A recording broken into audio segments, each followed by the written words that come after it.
Everybody, this is Mary here, and I wanted to talk to you today about self-empathy because so many conversations with my clients, with people on social media, people are asking, what's the MVC approach to this difficult conversation or to that difficult conversation? Or, somebody in my family is saying this, um, saying difficult things around what's happening in the world, related to race, and how do I respond?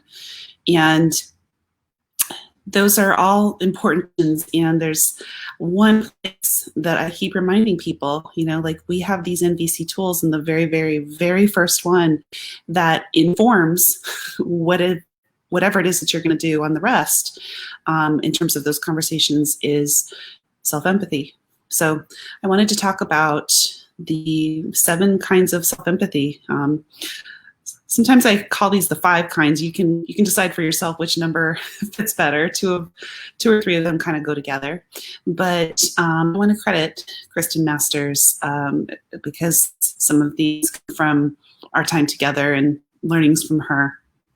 But the first in NVC, of course, is feelings and needs.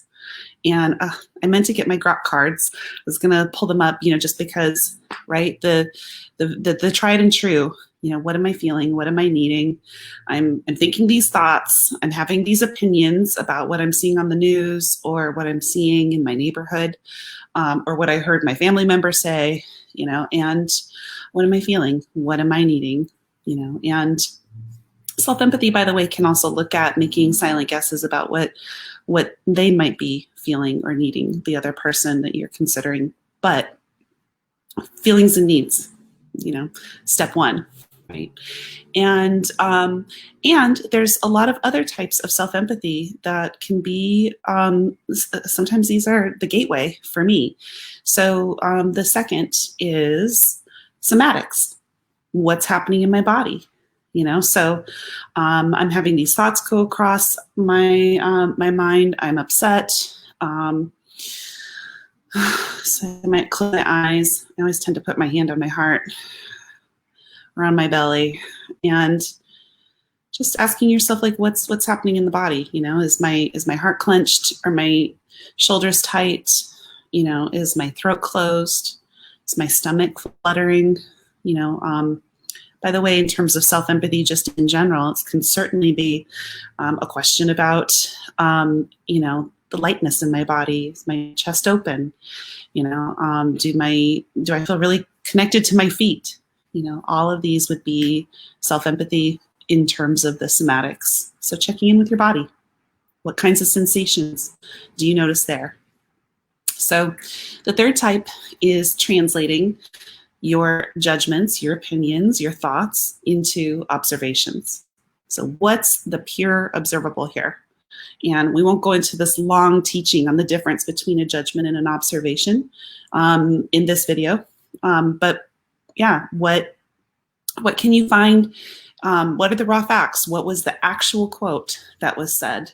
What are the actual things that you're seeing happen that, quote unquote, a video camera could capture were it to be taping the event? Not your analysis of it, not your extrapolation, not to you what seems obvious about it or about the people in it, but the pure observable. That's really sometimes very key, especially when you're talking about a difficult scenario, difficult conversation. So the third is related, and that's what's the story that I'm telling myself. I'm telling myself a story, and right now the story that I'm telling myself is that that the leaders in our country should be doing something different, that they should be taking a stronger stance, that they should be cracking down. Whatever your story is, like noticing what it is that you think is happening, like tracking it as like this is just the story in my mind right now. A lot of times asking the question, what are my shoulds, can help you get there. So judgments to observations, what story am I telling myself?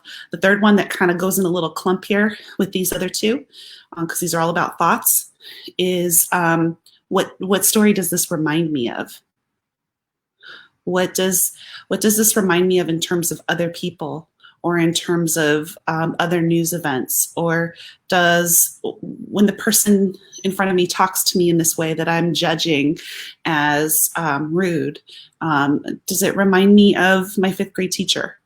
This is sort of your cue that your response is mapping onto a trauma. And again, that's like kind of a big topic in and of itself. But if you have a sense that whatever you're thinking about reminds you of something else, then that's helpful to know that some of what might be really obvious or true and you would think in your own system is actually mapping onto a past experience. So the next, this is one of the ones that I wanted to specifically mention Kristen Masters out of NVC Santa Cruz, because I love it, and this had a big impact on me when I first learned it. And all I know what to say about it, or how I know to title it, is "Oh Honey." Yeah, "Oh Honey," and this refers to playing with the tone of voice that I use to talk to myself. So in my case, especially when I'm upset or triggered or activated, my voice to myself can be kind of sharp and clipped or managerial. And so, "Oh Honey" is my attempt to kind of soften my voice and just go, "Oh," kind of like I would talk to a young child or to a pet who's scared of the fireworks outside or something. Like just that soothing, soft voice directed at self, and just like, "Oh yeah, this is really hard. Oh honey, you're really struggling." Just letting yourself kind of murmur some sweet nothings to yourself. If even if it doesn't have a lot of content to it. In fact, with this one, it doesn't. You may not be talking much about the feelings or the needs or the stories at all. So just like being with yourself in that soft, kind of compassionate way. So the last one, number 7, depending on how you count it, is this one comes from Robert Gonzalez, and I'll speak to it very briefly, but this is actually like a whole weekend in and of itself in terms of all the nuances of this particular approach, called compassionate embrace. And the reason I do want to mention it anyway is because it has a key thing in it that I think can be useful, even if you don't understand all the mechanisms of exactly how to do it. Compassionate embrace is about, one of the things it's about is sort of allowing what is. Some of the other parts of self-empathy can be about like doing some work to kind of shift the way you're perceiving something.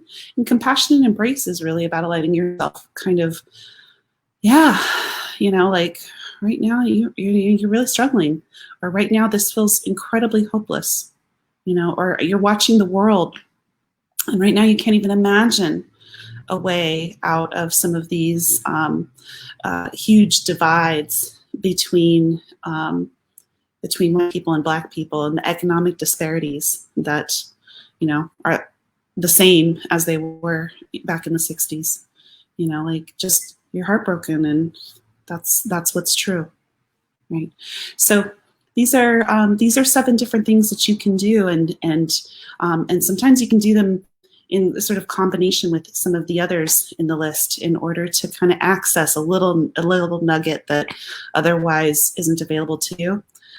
This will be a really important step before making any decision, especially in a difficult situation or a difficult conversation, about whether to go ahead and speak up, whether to express, whether to listen with empathy.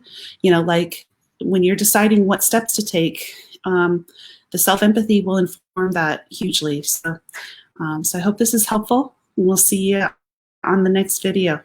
Bye-bye.